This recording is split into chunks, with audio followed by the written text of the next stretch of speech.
Le cinéma, c'était sur le boulevard de la Boissière. Mon oncle nous emmenait souvent au cinéma. C'était super. C'était pas, comme maintenant, comme une scène on fait, mais non, c'était un grand écran et c'était tout blanc, bon. C'était en pente avec, du carrelage, je crois. Après, c'est devenu un magasin et après ça finit, je sais pas, un truc assez, un centre évangélique, ouais.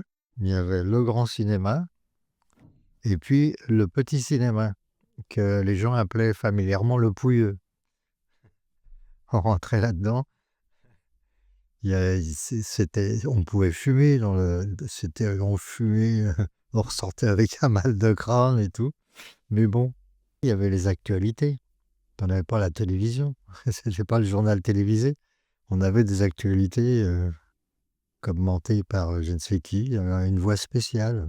Et je me rappelle les actualités où il y avait une locomotive qui vous rentrait on avait l'impression d'être, et après il y avait l'entracte où ils vendaient des bonbons, des trucs comme ça. Pas des cacahuètes parce que pendant la guerre, les cacahuètes, elles étaient, restées dans leur pays d'origine.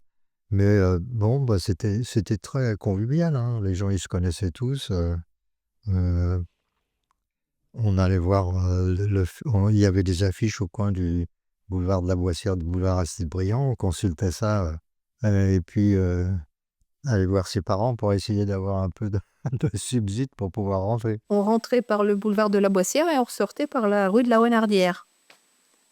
Donc, la rue de la Renardière qui donnait, hop, sur les champs, là où on allait, faire de la luge. C'était tout derrière. Ça descendait jusque maintenant Domus, ça descendait jusqu'en bas.